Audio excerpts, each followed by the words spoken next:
Kalau udah di kerongkongan apa sudah nggak bisa. Nah, ternyata kiai ini kurang pengalaman. Wah, kalau dosa membunuh orang 99, zina ngerampok, udah nggak bisa diampuni katanya. Akhirnya marah lagi nih orang yang mau tobat nih, dibunuh lagi. Cukup 100.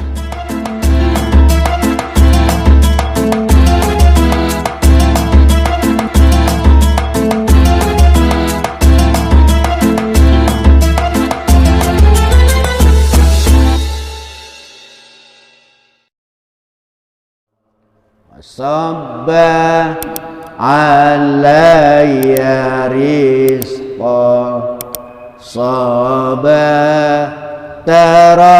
rahmatin fa anta raja'ul alamina walau taghat. Kita teruskan. Pada perjumpaan yang berlalu kita sudah menjelaskan tentang tanda-tanda hati yang mati. Min alamati mautil qalbi. Di antaranya tanda-tanda hati yang mati itu adamul huzni, tidak adanya susah, alama fataka minal muwafiqati, meninggalkan apa yang menjadi perintah Allah, ayat taati, jelasnya perbuatan taat. Jadi kalau kita ketinggalan berbuat taat, kok ndak susah, kok santai aja, nah itu berarti hati, tanda-tanda hati mati. Tapi kalau masih ada susah berarti masih hidup, cuman sakit.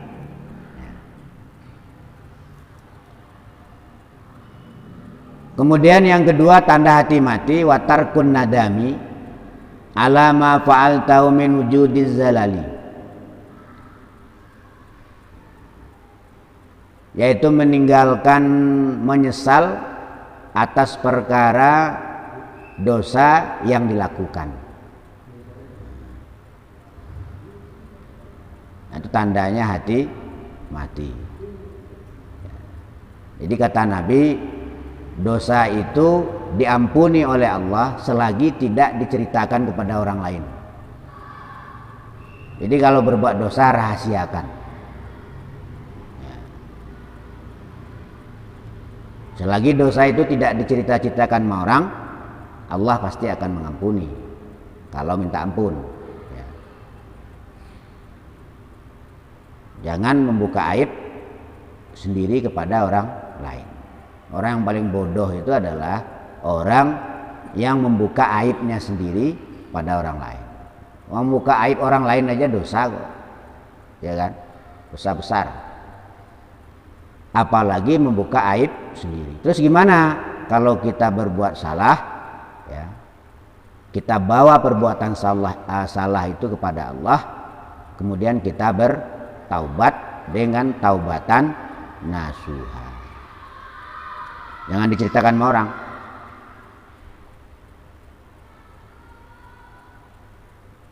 Nah, itu kemarin itu. Kita lanjutkan. Bismillahirrahmanirrahim.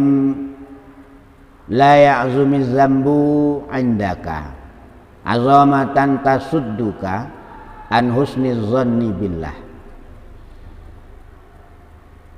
La ya'zumi, jangan menjadi besar, jangan sampai menjadi besar apa azambu dosa indaka di dalam sisimu, azamatan dengan anggapan besar, tasudduka yang menghalangi kamu, an husni zonni dari berbaik sangka billah kepada Allah. Nggak boleh.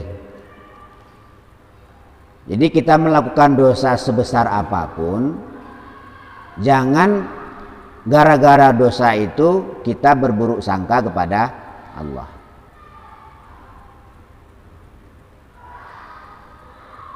Biantu kiaka dengan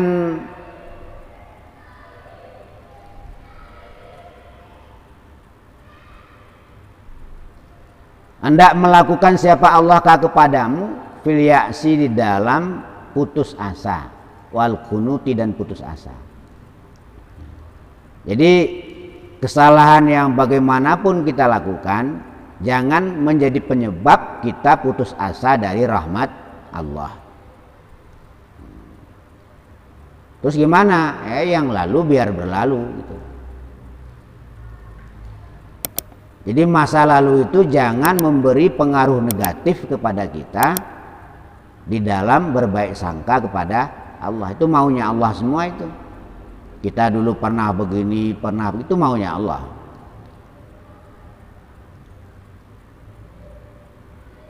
Makanya alhamdulillah di penghujung hidup kita misalnya Allah beri kesadaran. Alhamdulillah, kalau enggak kebablasan.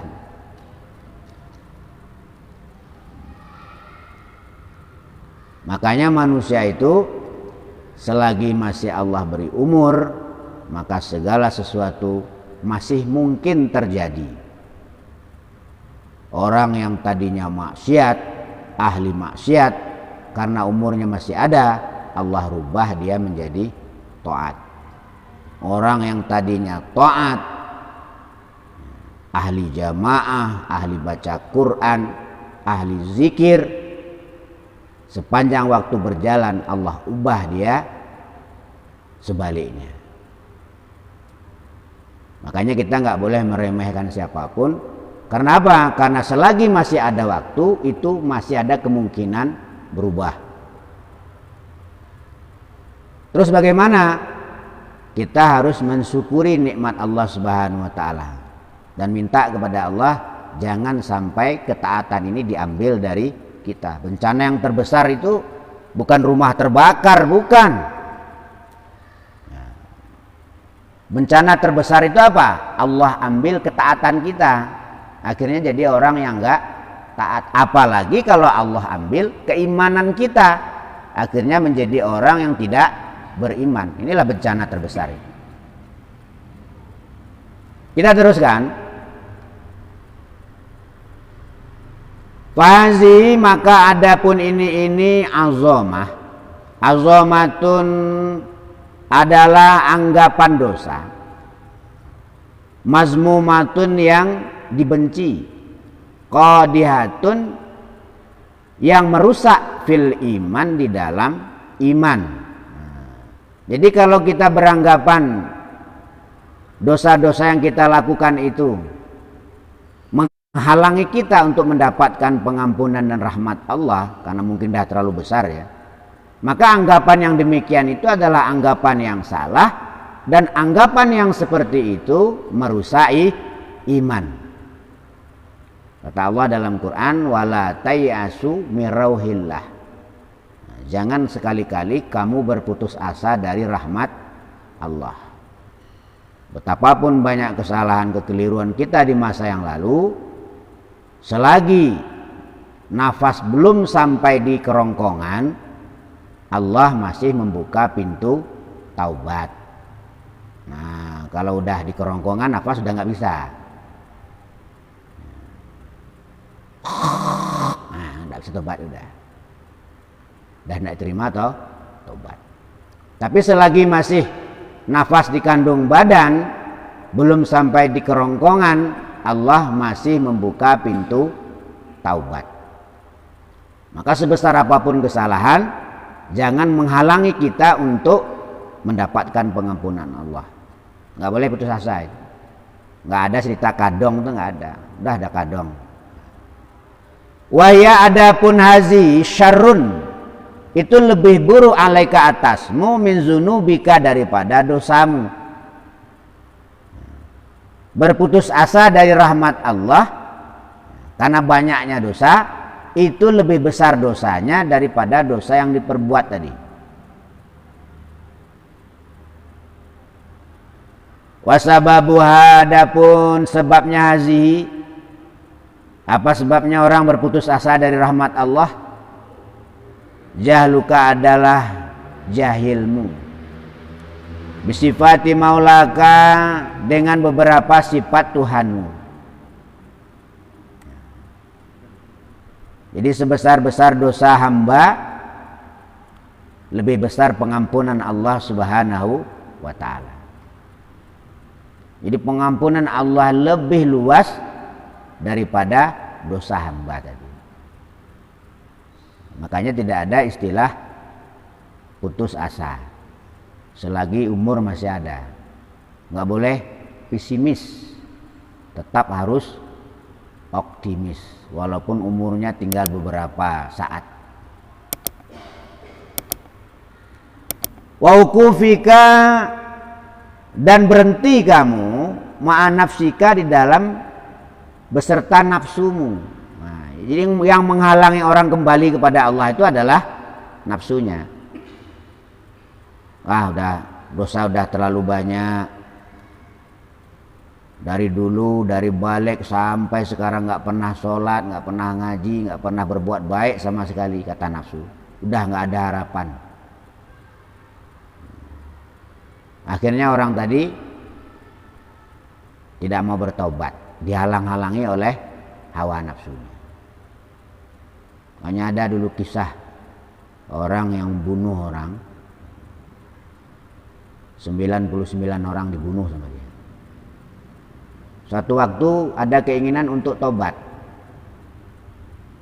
Dia bertanya, di mana ada orang alim? Ya, jadi tobat itu kalau bertobat harus ada gurunya. Nggak bisa tobat-tobat sendiri, nggak bisa. Ya. Tobat-tobat sendiri itu sholat-sholat sendiri nggak bisa. Jadi orang ini dah membunuh orang, 99 orang dibunuh dia. Kerjanya ngerampok, membunuh, zina, nggak nurut dibunuh. Udah 99, akhirnya hidayah datang.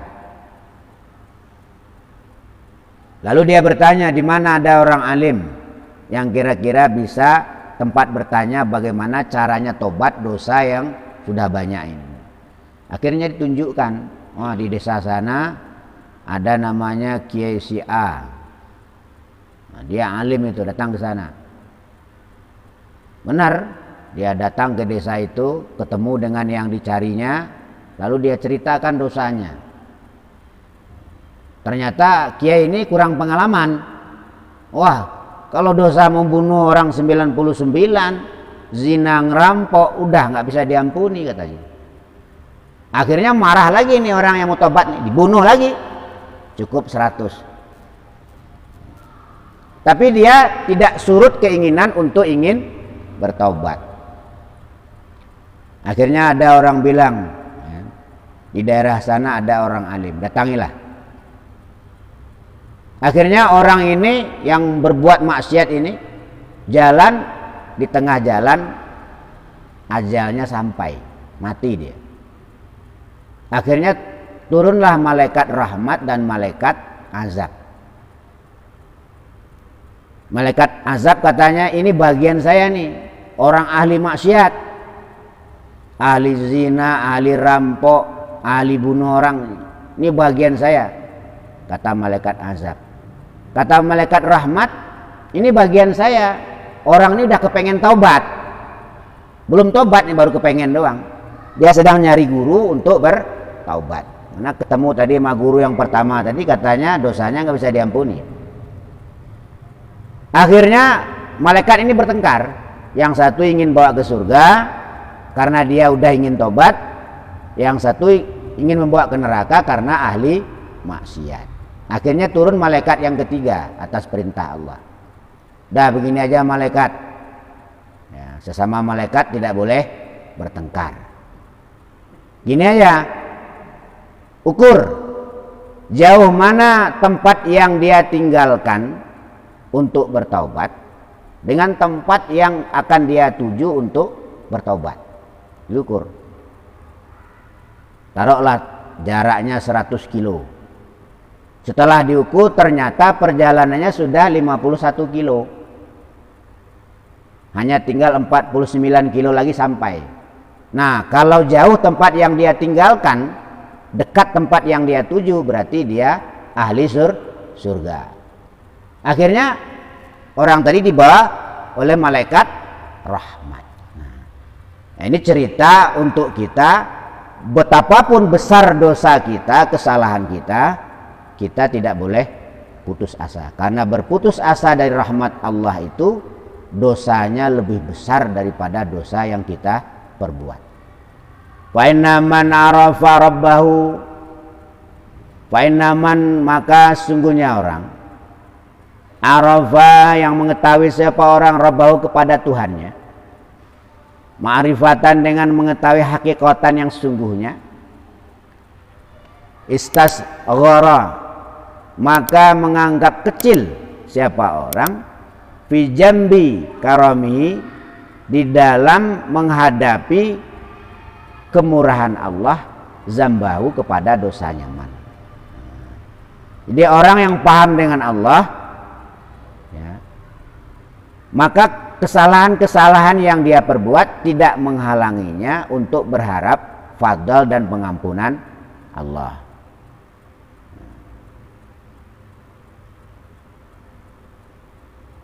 Fa'ayu zambin, maka adapun dosa, la yasa'ahu, yang tidak muat apa dosa, afwuhu subhanahu wa ta'ala, kepada pengampunan Allah. Mana ada dosa yang tidak muat dimasukkan ke dalam pengampunan Allah? Semuanya muat. Berapapun banyak dosa kita, besar dosa kita, kalau kita minta ampun kepada Allah, maka pasti Allah akan mengampuni. Kata Nabi, orang yang bertaubat dari dosanya sama dengan orang yang tidak berdosa. Tapi taubatnya harus taubatan nasuha, bukan tobat sambal. Tobat nasuha itu ya nggak mau lagi ngulangi. Contoh, gosip dosa, ghibah dosa besar. Ya. Karena ada dengar pengajian misalnya tobat, ya Allah, saya tidak akan berghibah lagi, saya tidak akan bergosip lagi, saya tidak akan ngurusin orang lain lagi, saya ngurusin salah saya sendiri, ya Allah, malam. Besok ketemu teman ghibah lagi. Nah, itu namanya tobat sambal. Itu main-main namanya itu. Bahaya itu yang model begitu. Ya. Jadi taubatan nasuha. Insyaallah kita lanjutkan pada perjumpaan selanjutnya. Astaghfirullah Rabbal baraya, astaghfirullah minal khataya, Rabbi zidni ilman nafi'a wa wafiqni amalan salihah.